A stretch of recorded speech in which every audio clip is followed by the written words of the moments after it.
Yo, check it out. Want to know if the price of those Wave Runners is too good to be true? Or if I Wear My Kicks 49 is truly selling dead stocks? Or if that Jordan 1 Royal Box is original? eBay checks. See that little blue check mark? Behind it is a team of independent authenticators who check. And we mean everything. Every tongue, check. Every toe box, check. Every corner of every box, check, check, check, check, check, check. Every logo, every label, every lace loop. Yeah, it's checked.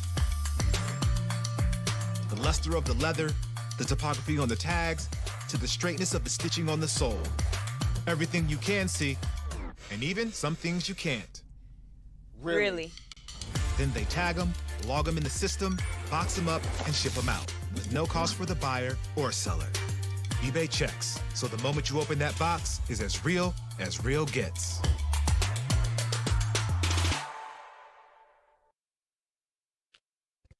Welcome back to the Knights Arena Valorant Challengers North America Split 1, Week 1, Day 1, but we're going into Match 2. So we've finally gotten away from the number 1.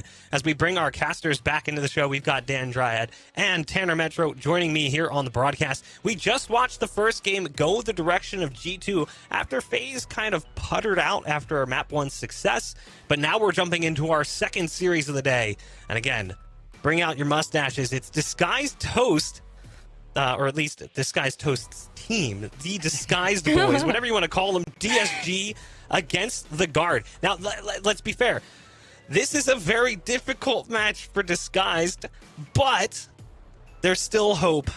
Tanner, I'm trying to give them some gas here because this is the number 1 team in Challengers in so many people's eyes. Yeah, absolutely. Playing the Guard does not feel good. Fortunately, if we can look ahead, you have 5 weeks to play, so a bad week here, playing the Guard if you're Disguised. You've got 4 more games to look forward to. But I think to kind of give maybe a glimpse of hope, they've got a bright mind and steel behind this team for DSG. They've also got a very bright star in Clear, who's got an incredible future ahead of them, a standout performer in the duelist role. And I actually got a chance to speak with them a little bit. I just reached out on Twitter and said, hey man, how are you feeling? And they basically just said, Guard is the favorite team in this matchup, and we have no pressure. So I think that bodes really well for DSG. I think they're going to be able to go out there and not have those same, first map jitters that we saw G2 have. They can just kind of throw it all out there, and the pressure's on the Guard to perform. Speaking of the Guard, though, this is a team that I think a lot of people expect to see in the number 1 position. Like, we talked to Shazam after that last match, and he feels like his team is going to be winning Ascension, making it into VCT for next year. But they're going to have to get over the hurdle that is the Guard. This team was so good last year, and sure, they may have stumbled a little bit after going to an international event and falling out. They had some rough runs there in the second stage of VCT, but ultimately this team was still the story that everyone was talking about. Everyone loved the Guard last year, and we saw them kind of get back to form in more recent history. So, Dryad, now that we're looking at the Guard, is there anything that really stands in their way from taking the crown as the number 1 team in Challengers? I mean, to me, it doesn't really seem like it. And things can change as the weeks move on and everybody gets more preparation and is able to get more votes on them. But the Guard is the Guard. And this is a team that has had so many fans because of how good the individual players are. And you mentioned it, right? Last year in those international events, before those international events for Masters 1, we saw some really good moments for them. Then it went down, it got a little bit slower, a little bit quieter, but it seems like it's back on track, especially for challengers to be able to do their best. We saw what they did in the Lodric Tarek Invitational, and everybody just has such high expectations though. But I think that connects to even what Tanner was saying, right? If you're winning all those matches in this kind of show match that we saw with the Lodric Tarek Invitational, and everybody is holding you to the higher standard, can you deal with the pressure? Right. You call it a show match, call it whatever you want. It was experience, and that's something that not many teams had coming into the season. Looking specifically at G2 as an example, we didn't know what to expect, and even Shazam said, hey, first map jitters definitely had an effect on us in that series. The Guard, at least, is coming in a little bit warmed up because DSG is coming in as a qualifier team. So this is a team who actually came in through the qualifiers and looked quite good, Tanner. I'd actually say, like, of the teams coming in from the qualifiers, I'm probably most impressed by what this team has done and the run that they had. Yeah, I think players that not necessarily like flew under the radar. I think everybody kind of knows the names, Ziff, Exalt. I think Clear was maybe the only player that people might have been unsure with. But then you have this young gun, again, paired right next to an old man, I guess. One of the oldest players that's still doing it for a really long time, right? In Steel, this guy's brain is so big. I think what we saw, though, with their run through the open bracket, because they qualified in that first one, is that Steel has probably finally found a team, because it does seem, right, outside looking in, I don't know Steel personally, I haven't dealt with Steel's playstyle personally, but he does have a relatively my way or the highway. He's got a way that he wants to play the game, and now it seems like he's got a team behind him that is, they're all in. They're all in the S in DSG probably stands for Steel in some way, shape, or form, and it's working. Again, he's got no pressure because the Guard are favorited to win in this one. And I think we can really see this guy explore all of the options that are available to this DSG team, especially in this matchup against the Guard. And the screen that you get to see, right, is the run through the open qualifier, just winning every single matchup and struggling in only 2 of those maps that they lost. But everything that we saw from these guys was winning and winning and winning. Though, again, they recognize that the Guard is a big threat to deal with, and it's so difficult. I saw a tweet from this guy a couple of days ago, saying, are you telling me we're really going against the #1 rated team for the first match? And I think that really puts into perspective kind of like, you know, at that point you accept it, you know that's going to be maybe one of the most difficult matchups that you have to face, but it potentially can get better and better, especially if they have a good performance today, if they're able to take it round after round, which is what we want to see for the set of these guys, because we already know the Guard. I mean, the Guard is the Guard. They have a Trent. Trent is going insane. I mean, what can you say about this team? I mean, listen, whether you have to beat them now or you have to beat them later, there's a very high likelihood that if you want a deep run, you're going to have to face against the Guard, because they're going to go for a deep run too. So whether it's in the groups or it's in a playoff of some sort, there's a high likelihood that that's a team you're going to have to get past. I do agree, like, on all but one thing. You said Steel is the old man. Steel may be old. I'm older than Steel, so I don't really feel, I don't appreciate that. I feel attacked, actually. So if someone ancient. from Riot could get me a complaint form, I would like to fill one out and send that to John Riot personally. I will put it on my letterhead. I'm going to get screenshots and recordings of everything, because I do not feel like I've deserved this. I'm fired on air. But looking at Steel's history, right? You go back to when Steel was playing in previous first-person shooters that were tactical. He was really known for, towards the tail end of his career, taking young players and building them up. A lot of those young players now are big names in the Valorant scene. And he basically was not single-handedly responsible, but definitely heavily responsible. So seeing the team that he's formed now, he's surrounded by people with legitimate experience, looking at players like Gangsta, Ziff, who played on that old Pittsburgh Knights roster for such a long time. They know how to play the game. And then he's got a young gun like Clear, who he can mold into the ultimate player that he wants them to be. It all comes down to respect. Do the players respect Steel enough to listen? Because, again, you mentioned it, Tanner. He is very much a leader who's like, this is how it's going to be done. Deal with it. And maybe that's just our perspective from the outside, but not all players are going to say, okay. Some players are going to say, no, I know better than you. The hope is that a younger player will be receptive to that type of information coming in from a leader as strong as him. But we're going to get ready to jump into the map pool in just a minute here to see where the series is going to be going. Now, we have a little bit of understanding what we're going to see from DSG.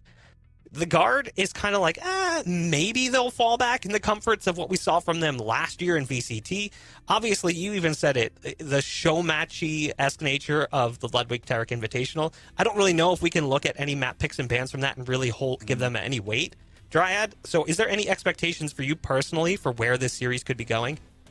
You know, I would love to see something like Pearl for these teams, and I would love to see something like Haven. I'm saying Haven because I'm thinking about this guys, and Clear specifically, who had such a good performance when we got to see this Haven. The strategies that this team had when we saw it through the open qualifier were so detailed. They were so deep in that nobody could really adapt in time and make the changes. So I would love to see how this matches up with a team that had already been qualified for challenges, that was already part of this, and is a team that is known even on the international stage, right? So this is one map, and the other one is Pearl, because I found a lot of things that the Guard were doing interesting, both in a good way and a bad way when we got to see the Literary Tarek Invitational. And can you take advantage of that? And I mean, I guess now we get to see it. There's a Pearl at the end.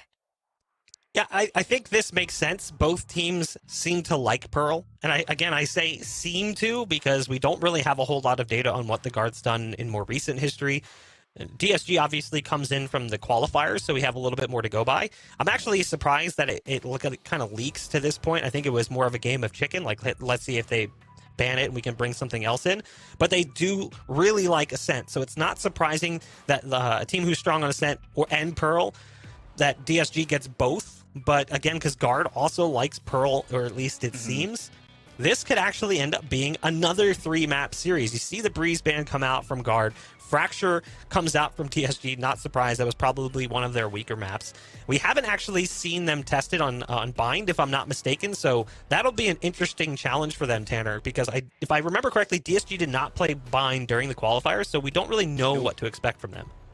Yeah, it's I think the weird playstyle from the Guard, because they were playing the Viper Brimstone on Fracture, was enough for Steel and DSG to say, we don't want to deal with that, right? We're not going to try and dissect what they're doing, so we are just going to ban that one away, which does bring them to what I believe was their permaban in Bind, right, for map number 1. So the Guard should start this one pretty strong. I think it's another map where we see a lot of Astra Viper, right? The double controller is very possible. We also see the Brimstone, so I think there's still a lot to dissect, but because we haven't seen anything, it's kind of really hard to tell what map number 1 looks like. What I am excited for, and what doesn't bode very well for DSG, unfortunately, is the Guard did really well when they played the game that they wanted to. Then Chamber started getting strong, and they're like, okay, can we, work in the Chamber? Let's do it. And then the Guard fell apart. Now we're without Chamber. The agents that looked really good, like Killjoy and Net on the Killjoy, are back in full force. So I think the meta, it really is just so perfect for the Guard, and it's a very scary series for DSG. We definitely talked about that a lot last year, that forced adaptation coming in. It was almost like Chamber's too good to not play him, but we're not good with Chamber. But he's still too good to not play. So it's like, what do we do? You put him on a seesaw, and they balance out even. It's like, okay, like we have these things. It's like, I don't know what to do. Yeah. And they ultimately leaned on the Chamber initially, and it flopped. We saw that. And as they started to fall back into comfortable territory, they found greater levels of success, but even still, they were still fighting against teams who also had a really strong Chamber. So even though they felt comfortable, the game didn't play to their strengths. You're right. Now the game is going to start to lean in their direction a little bit more.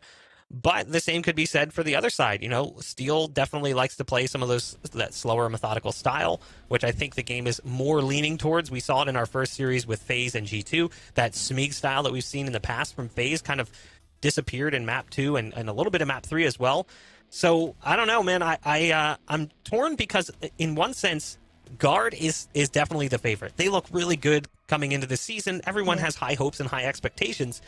But Dryad, at the same point in time, this map pool definitely does seem to favor DSG a little bit with just the second and third map. So it's really, if they can find the win on map 2 and take it to Pearl, there is hope for DSG, but I don't know what to expect on Bind, and I don't know if they'll be able to survive if they lose really badly on that first map.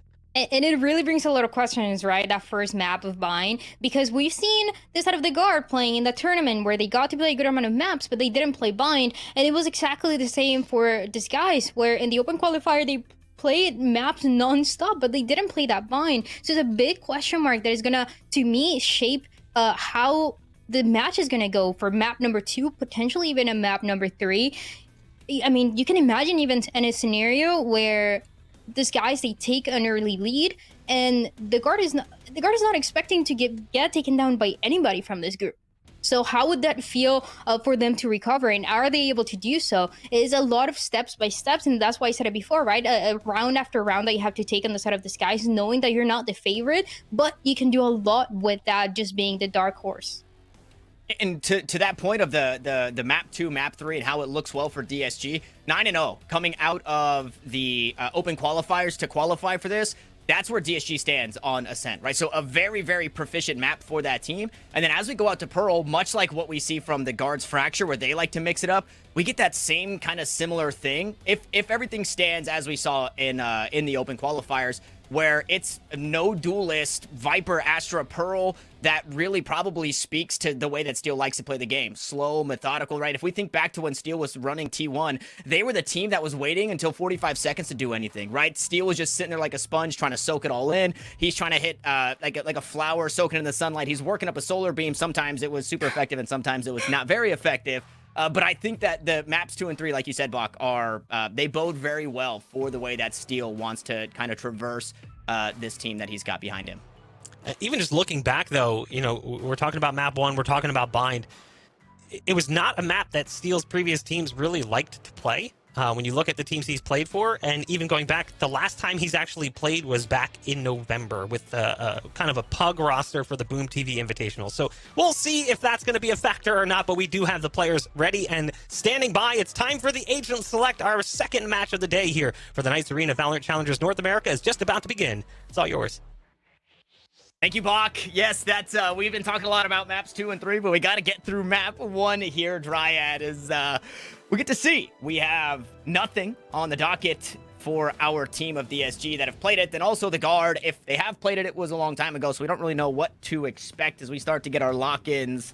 Ziff on the Sage, I think that's not anything unlike we were expecting. The Sky's looking to come back in full force. Welcome back, by the way, Sky. Hey, welcome back. How good does that feel? I feel like Sky kind of fell by the wayside for so long, but now we get both of these teams locking it in, Dryad. And I know there's a lot of players that like to play the Sky, especially on this map, right? I mean, it brings so much to the table, especially when you're playing it next to Clear or even next to Trent on the race, by the way. And that's a whole thing by itself. Trent is going to be on the race. Yeah, that's a little weird. Yeah, that's a little weird. I think a very strong individual player, but with the tools that are available to the Rays, is Trent going to be able to have the same impact that he does when he's playing the Sova and the Breach? I mean, have you seen the way that he plays Sova? He just mixes his own utility for himself and throws a shock dart, then uses his ultimate at the same time and combines that utility for himself. So this is exactly what you can expect with Trent on the Rays. I'm excited to see, though, how he's going to match against Clear. One of those players that you need to keep an eye on. Maybe not the most well-known so far, but I think he's going to make a name for himself here. Yeah, we'll see as we get started. Group B is officially underway. The barriers are down, and DSG are, well, doing DSG things. Slow and methodic here at the start of the round. A lean out towards Showers. Both Vipers looking to fight for this one. It does look like Net just going to back away from it. Toss out a snake bite. Meanwhile, up towards Short. It's aggression here from the Guard as Trent can't quite find the shots just yet. Gangsta going to pick one up of his own, and the rest of the team's been completely split off. A 1-for-1 trade as we go back to the drawing board. There's a Sage wall as well. For that early pressure, that early attempt that we saw, this guy is using one of the 2 control players that they have here. One of those Mooks players still going down, and the Guard still being so patient. Gonna be a fast one here, and Net has to back up. Doesn't even matter, Spike's down.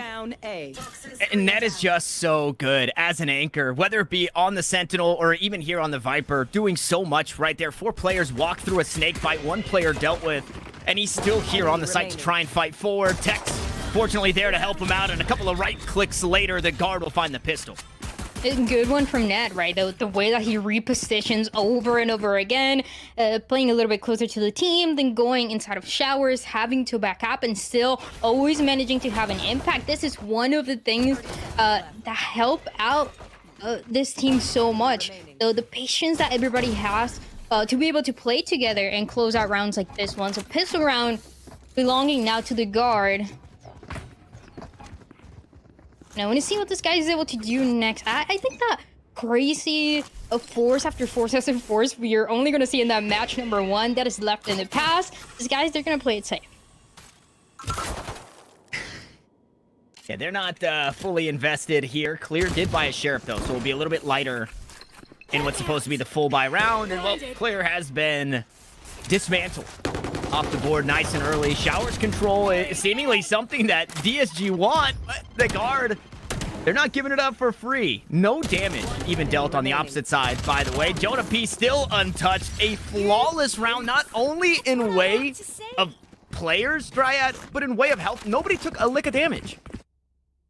Yeah, nothing at all. And they were playing very close. They could have gone down a couple players, but this is what you expect from the guard, right? This is the high expectations that we have from them, where pretty much we're expecting every round to be flawless, to be honest, for everybody that is putting them all the way at the top.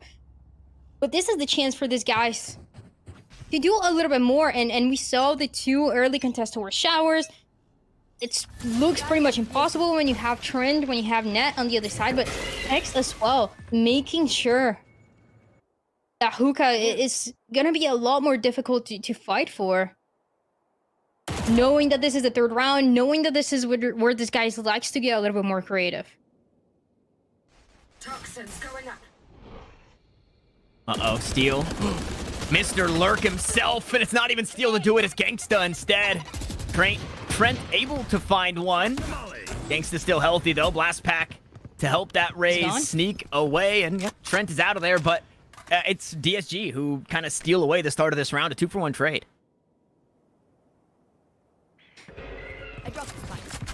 It's a good fight as well, but just needs a little bit more, and Trent keeps going back and back, and this is the thing, right? If they're able to work out together, maybe more trades can take place. So Tex is down, Spike is gonna be planted here on this A site. And only Valiant remaining. Yeah, the guard completely dismantled here. Is Steel gets a little bit of info, sacrifices his life for Gangsta to find those 2 kills, and then the guard get a little too aggressive, right? Forward on that front foot inside the smoke was Trent, trying to spam out the planter. Answered right back by Ziff. And that's a solid start to this round number 3, right? If you're going to lose the pistol, at the very least, you need to try and win that full buy if you're not going to force up in round 2, and that's exactly what they've done. And the full buy coming into this next one still looks pretty good, right? Only losing 1 player means Steel's going to have a Vandal half shields. Into this full buy of the guard, it's as equal as can get.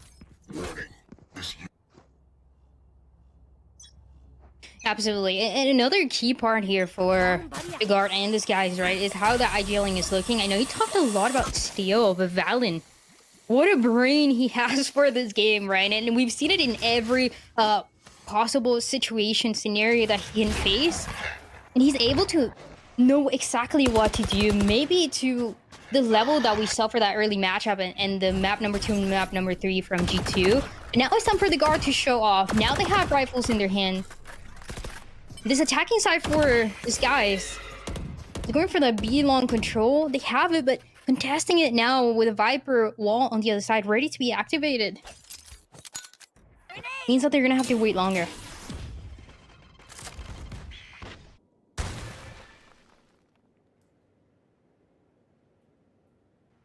Steel doesn't have a whole lot of tools on this side of the map to help him take the space that he wants. So he's going to hang out outside Showers, see if he can punish anybody from the guard, pushing aggressively for information. As they go up with the util of their own. 4 players strong out towards short. Steel late on the lurk, but he's still got a player to worry about, right? Tex wants to go aggressive here. We'll see how aggressive he gets as he tries to clear this out. Steel finally finds that value. Meanwhile, the rest of the team, mission accomplished, getting that spike planted and now looking to play the post.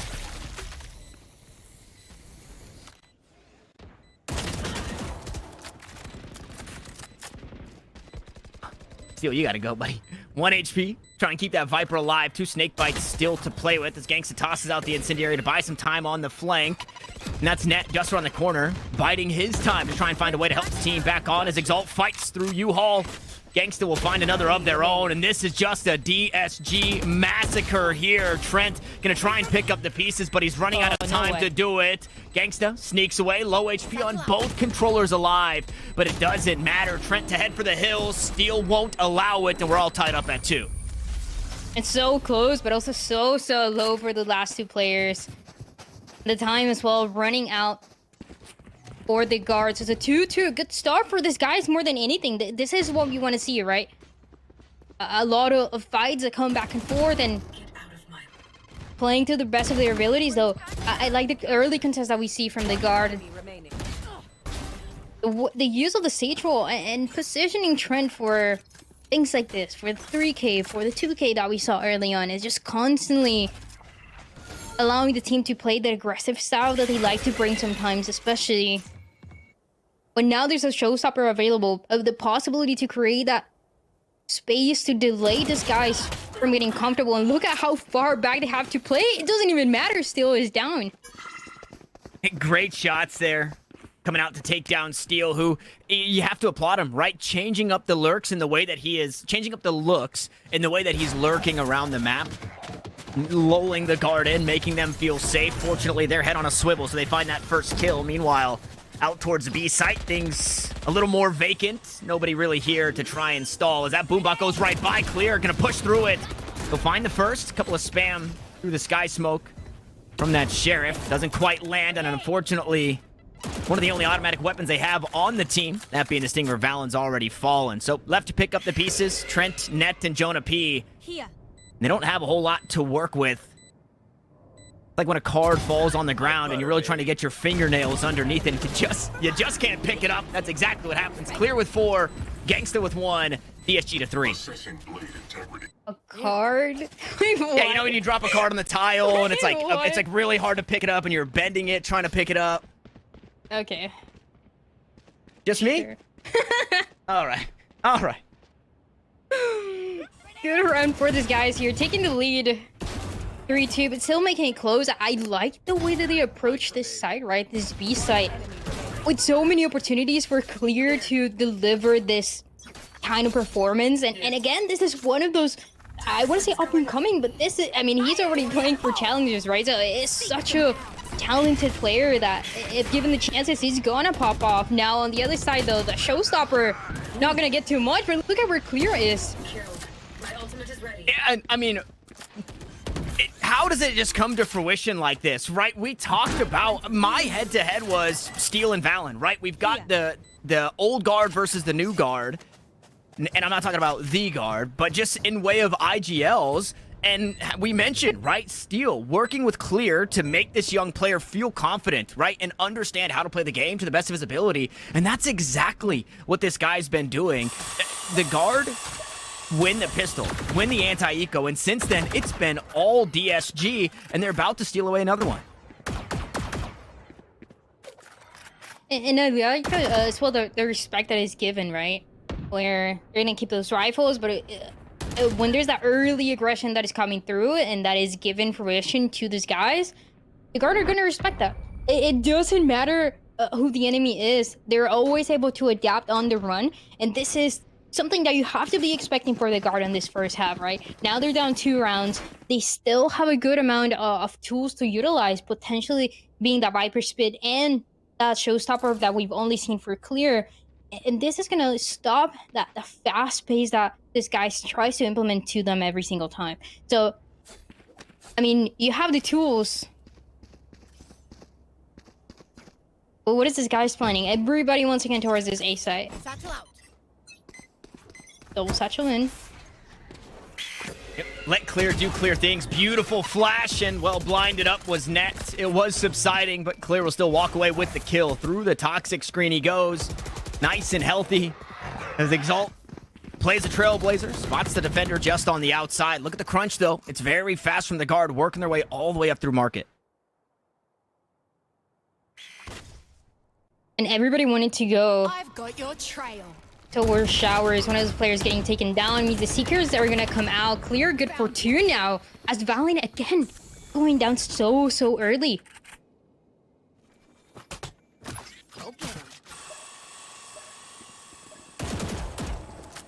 Very aware.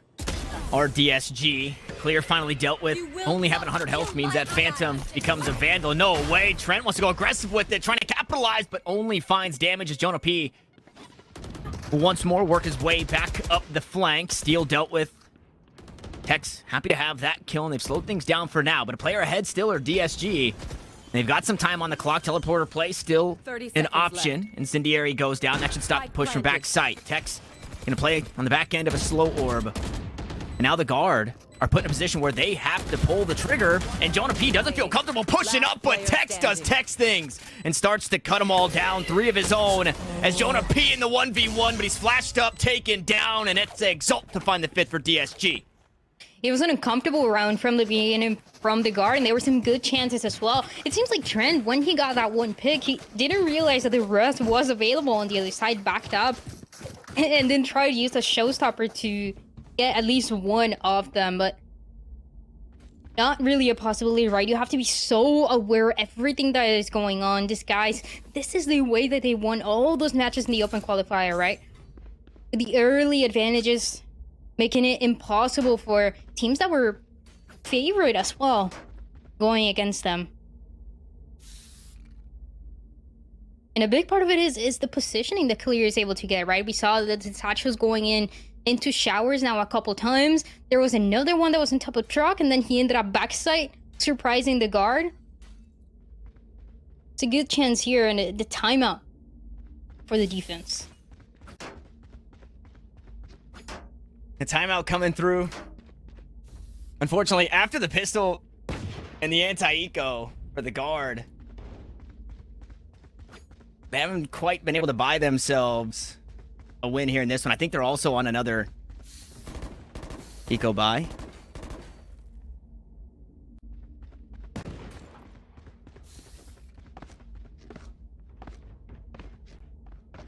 They'll try and find a way to slow down the young gun of Clear again, who feels they've got nothing to lose here in this matchup. The guard, all the pressure to perform as one of the top rated, if not the top rated here in Challengers.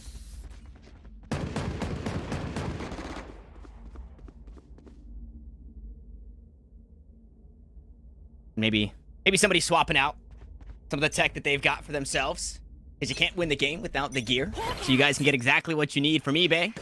All it up to 50% off. Brand new gaming tech from brands like Microsoft, Sony, Razer, more. Plus free shipping and returns. So check it out, pks.gg/eBay to get all your tech needs as we hop out of that pause. It's a very yard sale buy. We could tell that the guard did not go to eBay to purchase the weapons they have in this round, because it's stingers, it's sheriffs, it's a bulldog. It's awful, but it just might work. No, it gets weird for a second. Okay, it gets a little weird. Fortunately, there's still teleporters here on Vine. It's completely flash, having to back up here, but again, the damage has been done. How many of these rounds that we've seen after those pistols have belonged, the first blood belonging to the side of Disguise, and they're doing it over and over again. Once again, double satchel, better positioning for Disguise, for Clear to get more. Steel is ready.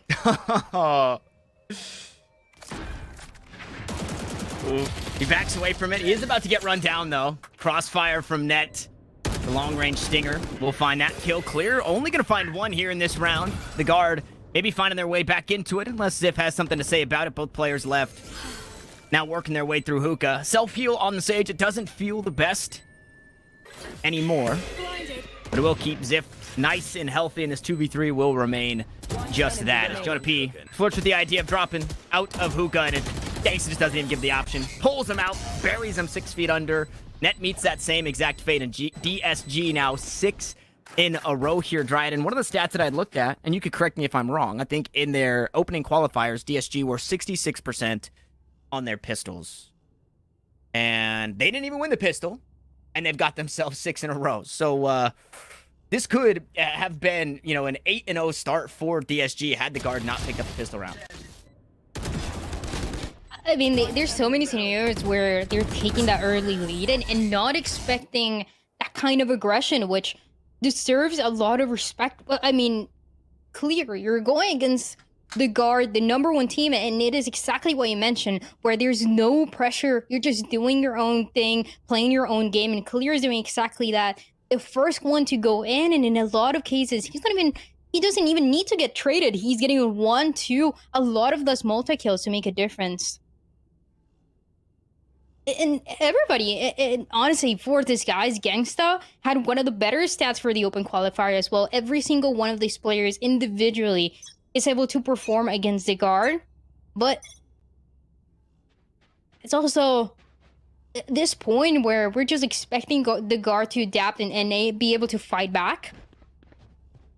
after so many rounds in a row that have been lost. They did this again in the Ludwig Tarek Invitational. The guard were comfortable losing the lead early on and then gaining it back when it mattered. So you can never really count them out.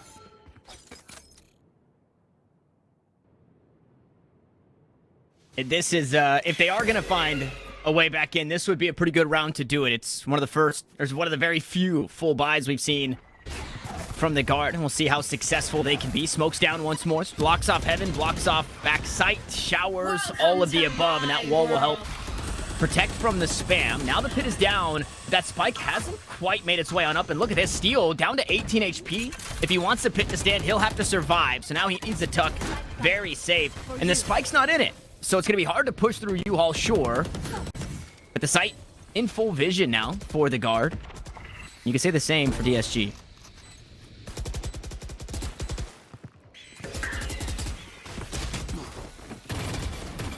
Guys. Can they get away with another one, though? Net coming from behind, manages to get 2. There's still the time. It's what this guys has been doing over and over again. They could take the lead in the first half. They can make it to 7. And he gets very close, but finally the guard answering back. And they get 3. I mean, that took pretty much everything, right? And a different approach to flank coming through from Net. So clean. Was the last one to make that rotation too. Everybody else was ready on site. Looking back at this one, obviously, I'm not saying that Steel survives if he has more than 18 health there, but you definitely would have loved to have your Viper a little bit healthier with that pit being down. Especially in U-Haul, there's only so many areas that Viper can play in. Not a lot of comfortability for anybody playing inside that pit. So just a tough hand at that round. But a third picked up for the guard, working their way back into this one. And like we mentioned, that was the round they needed to win. They've got themselves a full buy once more. The economy on the opposite end, however, for DSG is also the same. It's a different look. Look how quick this is. Yeah, this is different. I like this one, though. It can be very, very scary to deal with. It's just a good read on also the ultimate that can be available on the other side to push forward and make sure that there's not going to be an orbital strike available or anything else that would shut down the players from showers. But I mean, look at this. So many variations for this, guys. And it already takes so long to break it. It's so long. You already hear it. The spike is starting to pick up once more. And this long lurk, I don't know if it's going to matter. Steel went all the way around through the spawn. The pit comes down of their own, and the guard dealing with this one easily as they work their way through the pit, through the sky smokes, through the incendiary.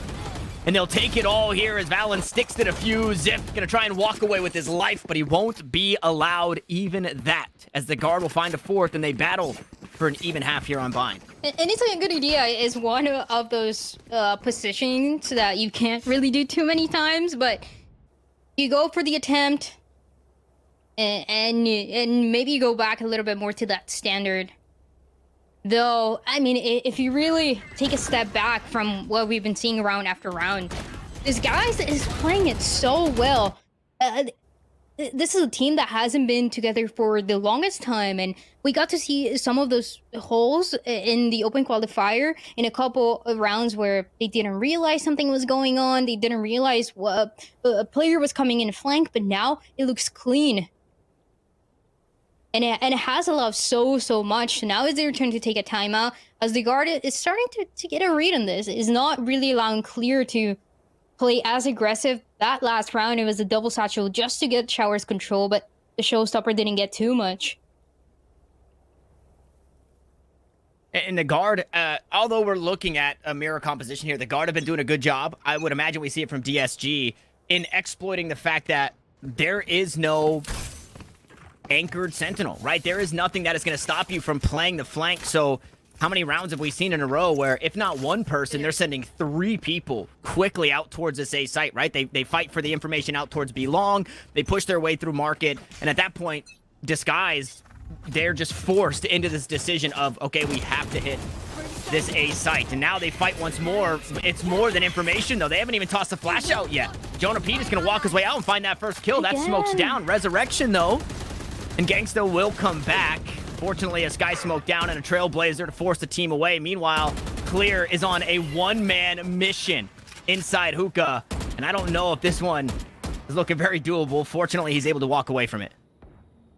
This is good though. A lot of the pushes that we've seen from these guys have been all of the players pushing it together. Same thing that they're doing in right now. But let's split for a second. That early attempt to get Hookah, knowing as well that the wall that was used before on Hookah was now using long. They're gonna go back to the same thing. They're gonna end up in A. And back towards A, try and clear out Showers, Orbital Strike. So happy to have Gangsta back on the board. But look at this, Net just tucked. Trent can go up top, Showstopper, find the first kill. That's it down. Valen finds another. Okay, Incendiaries really getting the job done. And this one, maybe a bit premature from Gangsta. There's going to be a lot of time left on the clock. He'll swing, but the blast pack will make things awkward, and Trent there for the trade. A resurrection of their own will now swing numbers heavily in favor of the guard. And just like that, they wipe the floor with DSG, and they find a fifth. And two of the rests that come out just in time, and going for the same plant position that doesn't work out this time around the wall. And the players towards Showers that could never really feel comfortable for the duel. It's just all the mind games that Guard is playing. So it took a lot of what they had, but it just seems to be enough. I think this is good though for the Guard to get potentially one more round here. Go for those Seekers, try to get one early pick. This guy's already got to 6.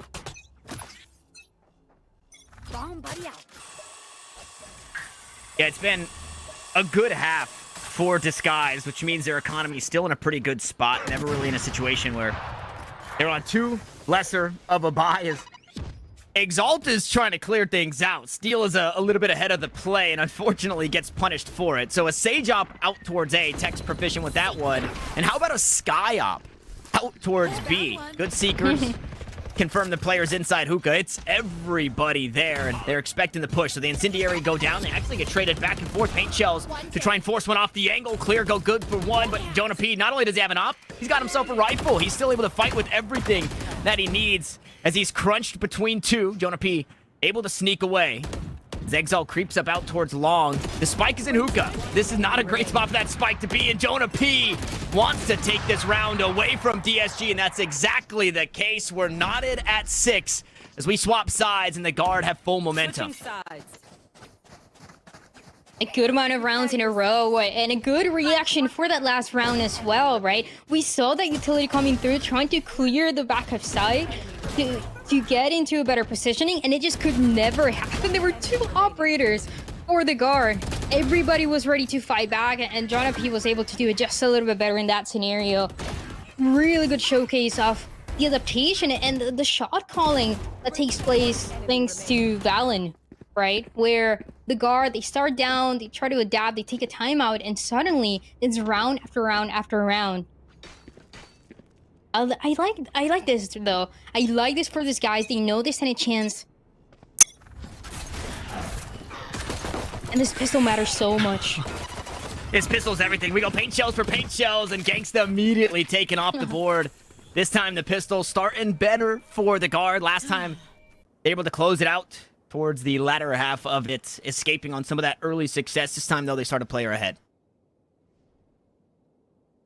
You gotta be so careful though, because these guys, they want to push here. Exalt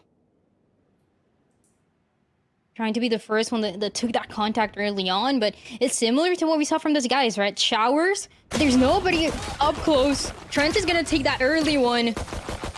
This guys is left with a 3v3 to deal with. Still so much time though for the Guard. Driving that orb, backing up. Poison orb emitting.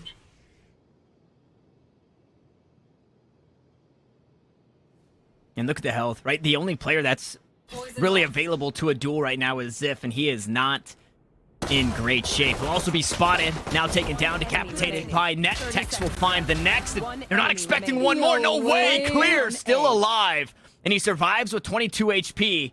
With 6 rounds left in the Ghost, he's also got himself the nade, but unfortunately, Valen just a bit too smart on the play, and the guard will manage another pistol. Oh, that was so scary, though. That was so close. Not expecting Clear to be there, but it's going to be the guard at the end. With that round, with another pistol round. And another lead that they lost for a little bit. As now they have to face it on the attacking side. It feels so different, right? Because even though Trent also likes to play those forward positionings, I don't think we're going to see it as much as we saw from Clear on those early rounds, right? When he was just satcheling in and trying to take the duels. You got to be so much more careful. And this is something that the guard does so well. They get one pick, they're backing up, they're playing it all together. The synergy is completely unmatched, and still is going to take some damage there. Yeah, I mean, sure, the synergy is unmatched, but it also feels great when Tex is flicking from head to head. He's doing that stuff where he's counter-strafing perfectly, finding the head of steel. It makes... There's never going to be an opportunity, the way that the guard have been playing these rounds specifically, there's never going to be an opportunity for DSG to find a Thrifty.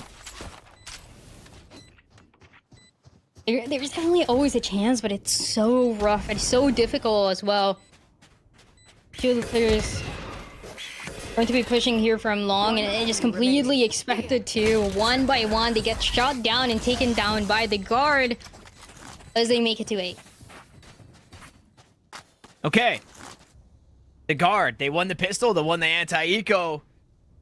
The last time that happened, DSG, they put their try-hard pants on. They laced up their boots, and they put together 6 rounds in a row. We'll see if that is the same. Obviously, they're on a different side, and maybe it'll be a bit less aggression. We'll see how they manage. And the bonus round for the guard, after losing 1, is a bunch of stingers. Which, again, anything's possible. I mean, if you're on the side of the guard, definitely anything is possible here. Oh, Steel had to get his 1 there at least. Try to get things even up. But it's such a good opening, and now we know Exalt is going to be here as well. Wow, and I mean, they're just full sending. Nice snake bite. That's going to find vulnerability onto Exalt. Allows for that stinger to become a phantom. And the guard, okay, they've done it. Just like that, they assume the B site. All 3 in spawn for DSG. And it looks like they want to... Yeah, okay, they're going to save.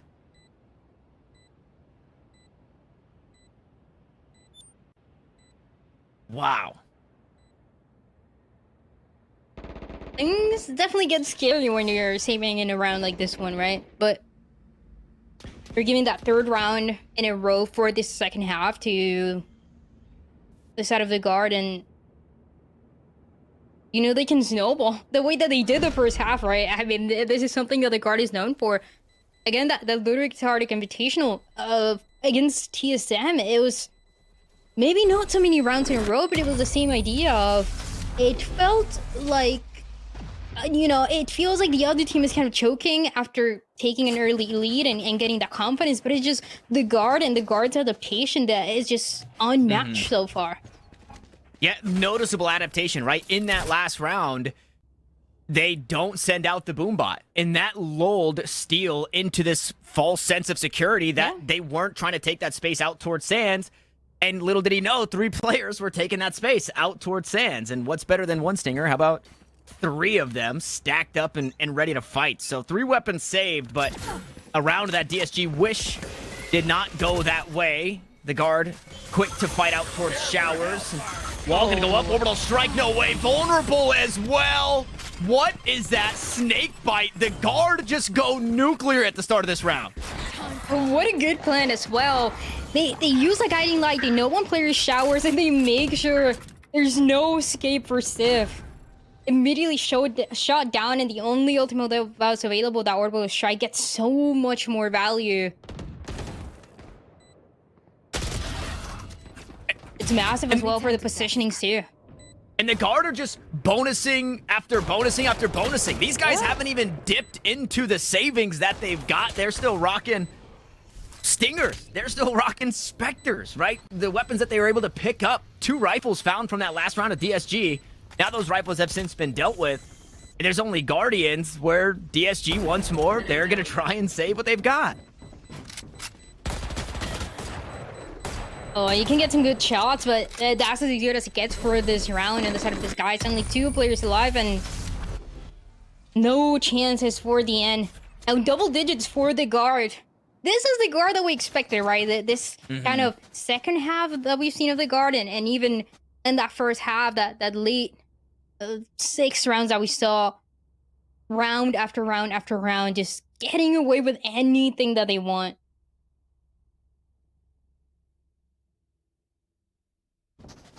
They have rifles now as well.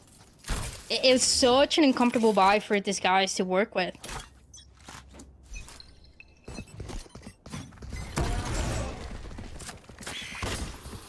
Oof. Okay, little mistiming there. Trent, double blast pack into showers. Fortunately, no contention, right? Nobody here from DSG. Both players playing off out towards the site. That being Ziff and Clear, both with sheriffs and just around the corner from their ultimates. I don't know if this is the round that we see them. Should Clear find a kill, maybe he looks to go for a bit extra. I hope so, is what you have to have as a DSG fan here in this round. And this early contact here has to be everything for these guys if they want to stand a chance. Make sure that the guard doesn't get to 11. So if because of that, ready with the wall. Not even gonna risk it. There. I mean, but it's these scenarios that the guard has had to deal with before, and you're gonna be pushing it from main, trying to get that information with Trailblazer shot down.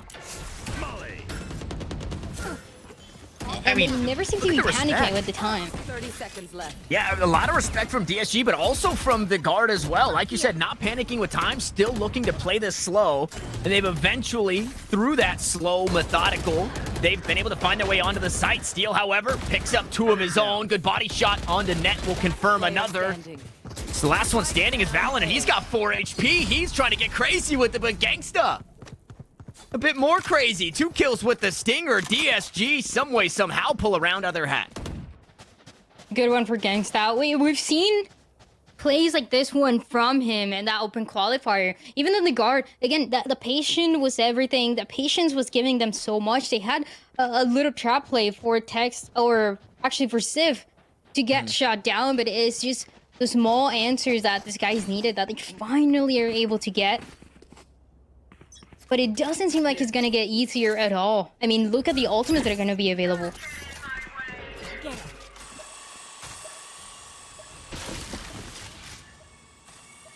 The amount of variety that we see on this attacking side, right?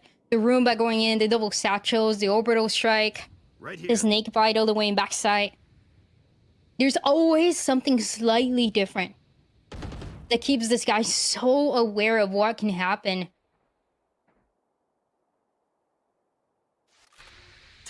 The Viper spin on B.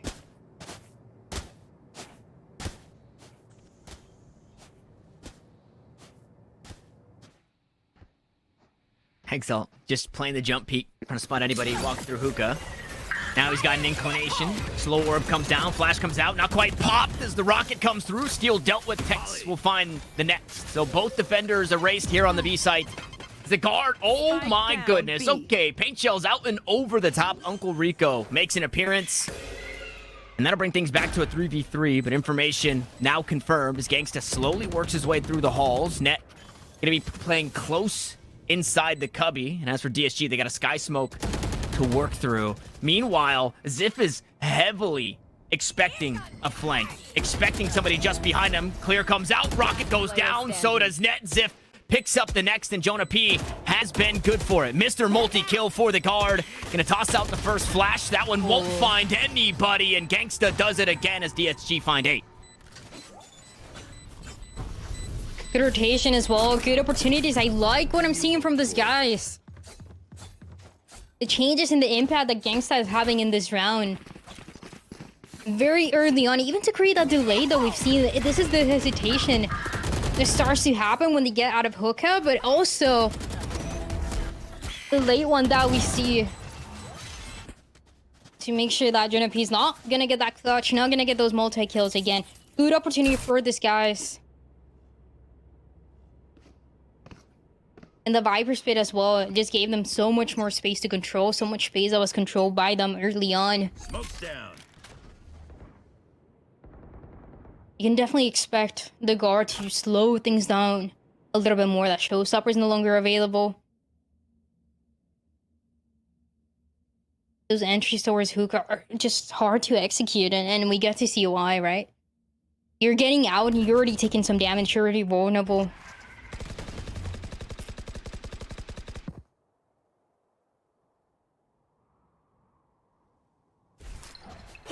I believe both orbs collected in this round by DSG, so that means Resurrection available, and the Seekers as well alongside that Orbital Strike that Gangsta was bringing into this next round. So a lot of tools, a lot of searching tools, right? You can Orbital Strike the Viper's Pit, you can Seekers inside the Viper's Pit, so we'll see how much value Net actually gets. And with these Sky Smokes down towards A short, I mean, the guard are still here. They're still leaning this way, and these Seekers will now start to reveal what the play looks like. Steel gets aggressive. No, Valley falls asleep on the angle, and Steel not quite allowed to sneak away. Tex is there, will equalize and bring one back. So +1 are the guard here as they work their way towards this B side. Exalt wants to get aggressive, but Tex is doing Tex things again. We go Orbital Strike for Orbital Strike, and unfortunately the Hammer of Dawn for both players finds absolutely nothing. But the spike has made its way onto the site, and Clear, unfortunately, clear-minded. Thanks to Net, a round to the side of the head will find quite possibly another round win here for the guard. Those low rounds just play out so much better. You see how impatient Steel got to try to get that information just outside of Hookah, and it only turned out to be a trade. Everybody's so ready for this one. Because again, the two players that we've talked about, that we've seen before, we're gonna end up going for another save on the side of the Skies. This is gonna put the guard 2-11 in what seems like the one round that they needed to find their pacing again.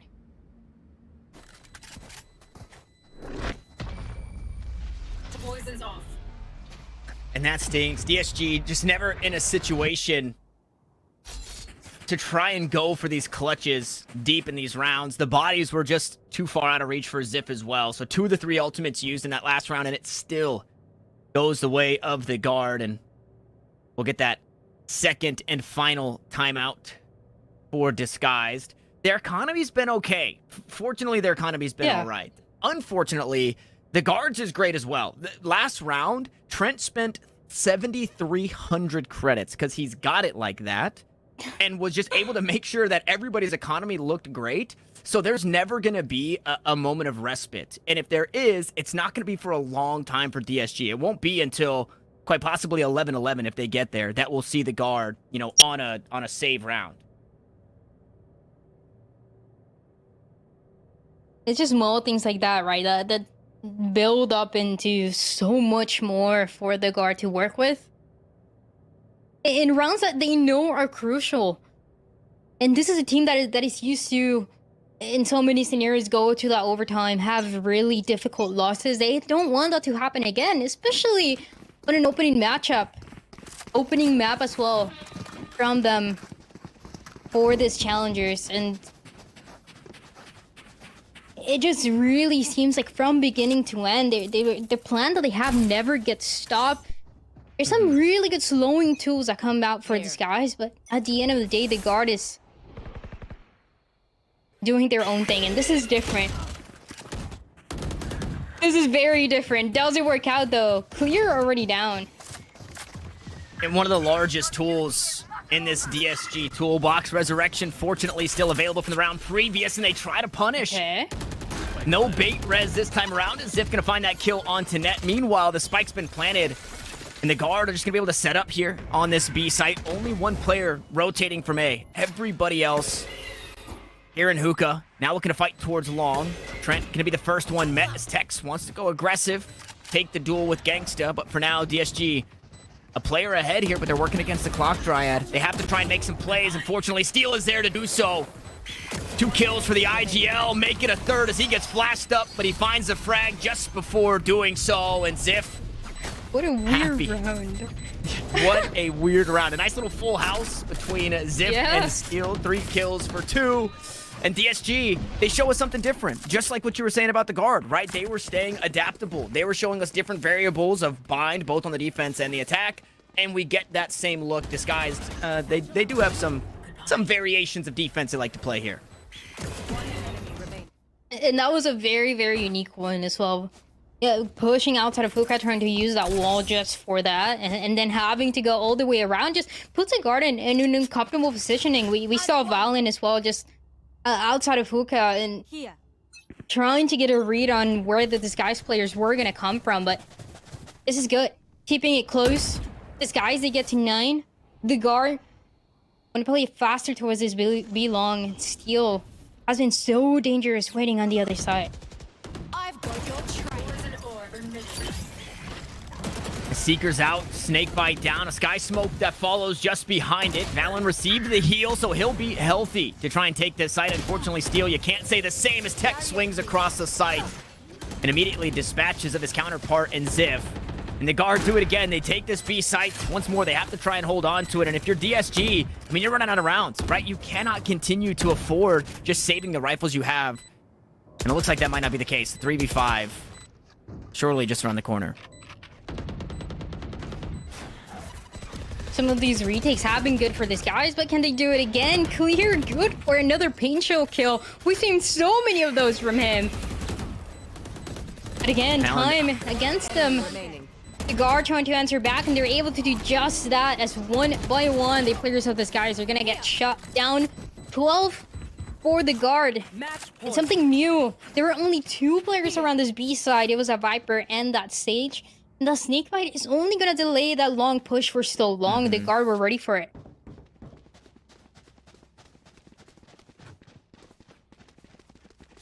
I'm happy that we're looking at a map one that looks like this. A deep scoreline. This is good. This is really good. 100%. Nobody getting blown out either way. DSG really showing us that they are a contender here in Group B, especially against the top team in Group B. Unfortunately, I mean, Steel just keeps putting himself out there a little too much, and the guard have found a way to punish him every single time. I mean, completely alone, right? Nobody has as well to trade, and thinking that that smoke is going to be enough, but turns out into another trade. This is only playing for the guard's strength. As he shot down the side of this guy's one by one, clear and gangsta. Can you make it happen out of hookah? And what do they have? 2 blast packs. Sky Smoke, one comes down, Clear finds the kill. Now the Showstopper online, drops the base back sight, but it doesn't find the kill. And now Gangsta has to try and do it with 85 HP and 2 players to worry about. Unfortunately, just falls short as we cross the finish line here on Bind. It's 13-9 in favor of the guard. I like this though, and we were talking about this. We wanted these guys to show what they got, and it seems like there were so many cool ideas that they wanted to introduce to the guard, and the guard had and gave that respect to them, right? They had to adapt, they had to play around it, especially as we got to see the attacking side going this out of this guys for so long. But the guard and Valen leading in every way possible, making sure that they could close it out right there and then. And going for the last round, they went for more of a default that we didn't see before. They're just so much step into what the guard can do. But I mean, again, this is good for these guys. Yeah, it looked great. And again, to you know, map number 1, I'm pretty sure this was the pick of the guard. They wanted to take us here. We hadn't had any idea what it was going to look like.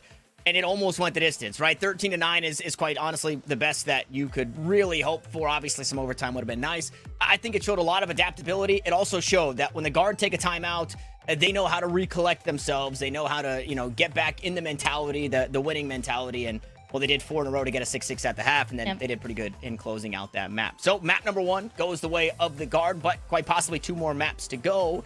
But we do have to get those set up for you guys. Before we do that, though, the meta's been changing. Sky's making her way back in, and we've got a nice little video for you guys. We can take a peek at what the players think about the most overrated and underrated agents. Let's take a look.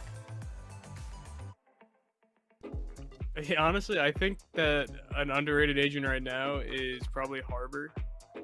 We're starting to see him a little bit more in different aspects of gameplay and like scrims, and all that on certain maps, and I'm excited to see more of him. Some characters that I think are underrated right now in Valorant are Harbor and Sky. I think Sky is pretty good on some maps that people don't really play around right now, but I think she's really good. The agents that I think are underrated right now, I would say, is Harbor and maybe Yoru. Harbor, I think he has a lot of like sleeper value that people aren't seeing, and Yoru, I just feel like he is too hard for people to play, and then that's why people don't play. It's not because he's like, you know, what's it called, underrated and underbuffed. All the agents are in a pretty good spot right now. Underrated, maybe Sage still. Sage still might be underrated. I think the wall is just always going to be good to cut off areas and be able to funnel in or whatever you want to do with it. So it's a lot of I feel like it's kind of like a high skill ceiling with the wall, and good teams can make it work pretty well. I think Yoru is really underrated.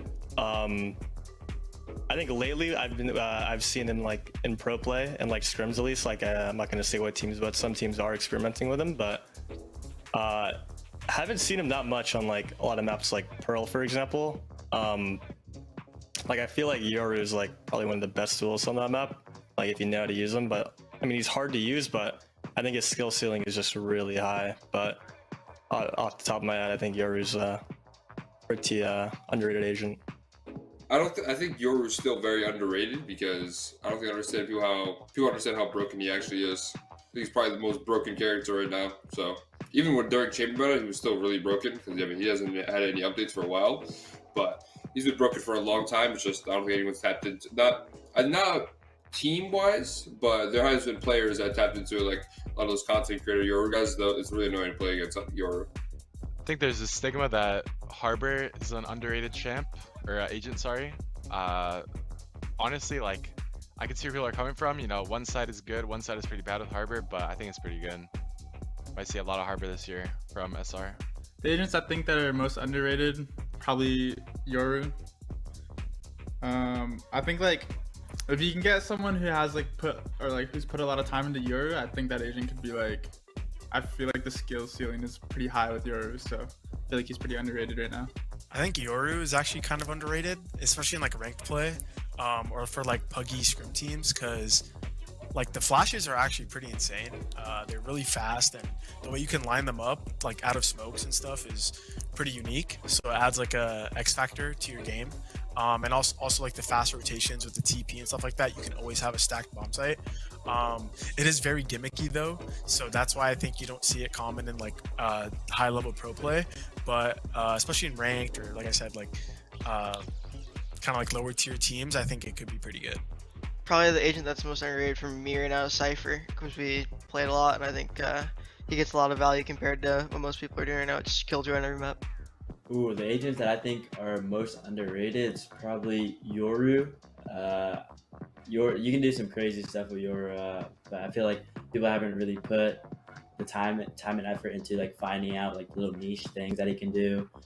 I remember watching a Game Change tournament. G2 goes in, pulled off like an insane side fake with just a Yoru and a fade. So I don't know. That character seems pretty strong, and his flashbangs I really like.